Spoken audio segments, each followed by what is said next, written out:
Harry has something. Ah, Barry. I don't know what to say.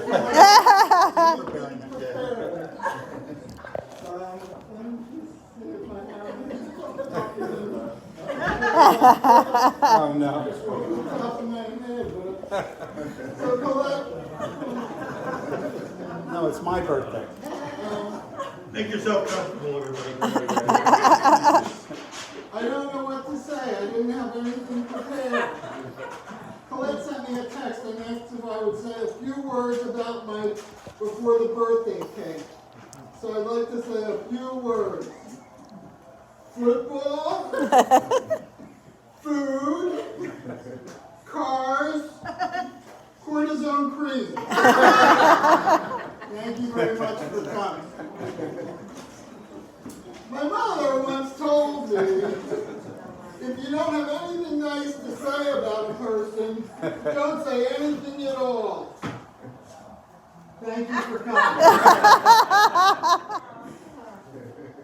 I first met Mike in 1967. We were in 5th grade and we met in Hebrew school at Bethlehem Synagogue. I had just moved from East Oak Lane in Philadelphia to the suburbs in Elkins Park. Now, when I was in Philly, I went to a conservative synagogue and went to a tough Hebrew school. And Bethlehem was my new Reformed synagogue, so it was kind of like going from college to kindergarten. I was acing all the tests. Mike took notice that I was acing all the tests and started sitting beside me and copying all my answers. Right then I knew we would be best friends. Anyone willing to cheat in a religious school and breach all sets of religious ethics and morality was my kind of person. We lost touch after that class, but the following fall, I noticed him riding up and down my block in a green Stingray bicycle. Actually, it was purple. Purple? Yes. Purple Good memory. Stingray bicycle. I yelled, "Tom!" because I forgot his name. Unfortunately, he forgot his name as well, so he came over to my house. He walked into my house, sat on the den floor, and didn't leave for about 7 years. It wound up that Mike had moved into the house immediately behind my house, and our backyards connected to each other. As kids, we had a great neighborhood. Yep. Tom is here as witness too. Student drive gang. After schools and weekends, we were always playing sports: football, baseball, street hockey, basketball. Most sports we played in the street. It was a different day and age then when parents encouraged you to play in traffic. And you came home when it got dark, and if you didn't return by the next week, they notified the police.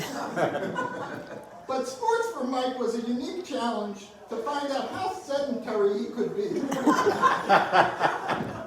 He always wanted to play the position where he could just stand still. If we played hockey, he was the goalie. If we played baseball, he played first base. If we played football, he was the quarterback. There's an old saying, don't judge a man until you've walked a mile in his shoes. But Mike's shoes have never walked a mile. So it would be very risky.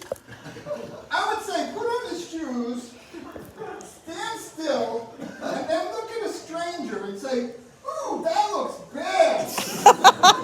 We should touch biopsy that. Here's a sample tube of cortisone cream. Next! One day we were in 6th grade. Mike showed up at my door, and he was unrecognizable.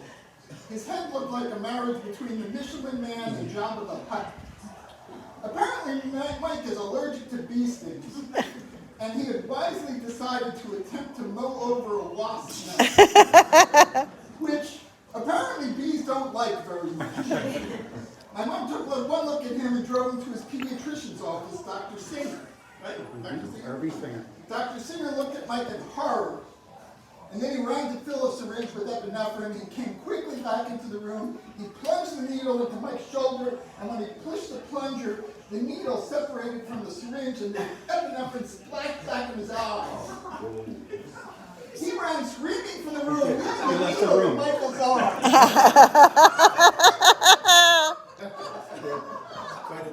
Yeah.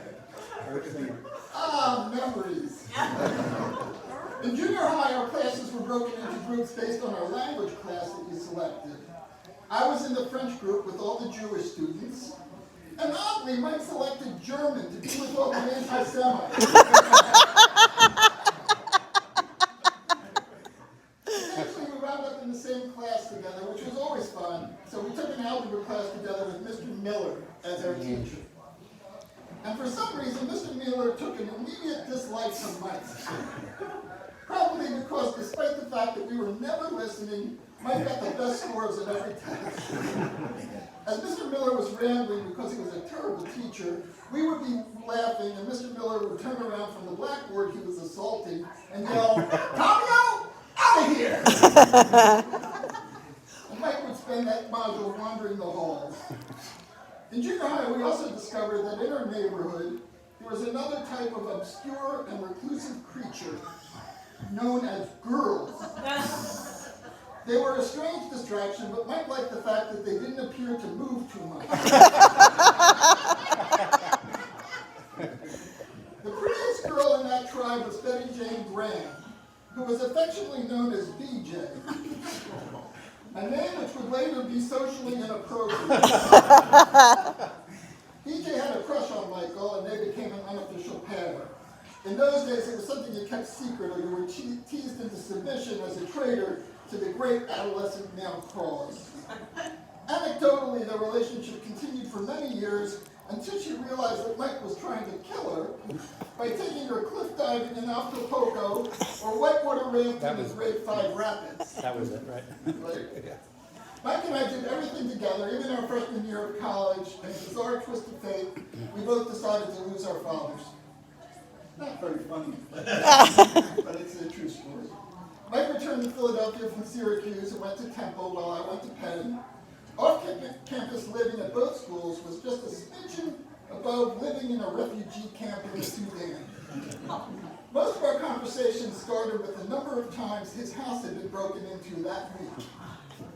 We then both went to Temple Medical School and decided it would be a good idea to live together at Blakewood Estates in Germantown.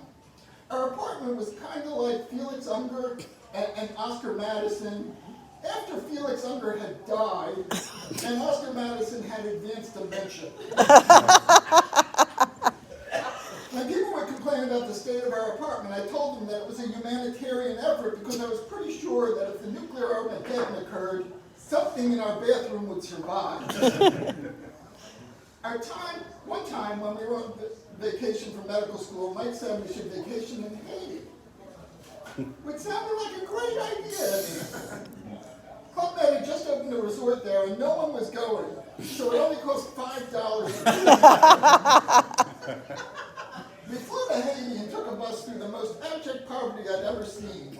We got to the compound and there were security guards with semi-automatic rifles who opened the barbed wire gates and locked us in. That whole week was like a bad episode of Hogan's Heroes. Only I imagine the croissant and the soufflés were a little better.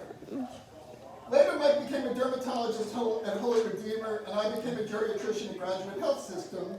And years later, when the position of medical director of geriatrics at Holy Redeemer Health System was offered to me, I took it, mostly so I could meet Mike for lunch every day, which we did for 12 years.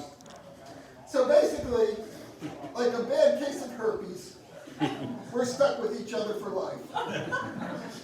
And I am damn grateful for that virus that entered that Hebrew school in 1967.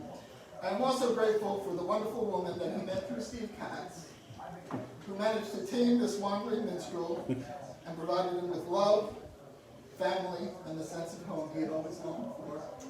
Bless you, Colette. Happy birthday, Mike. Thanks.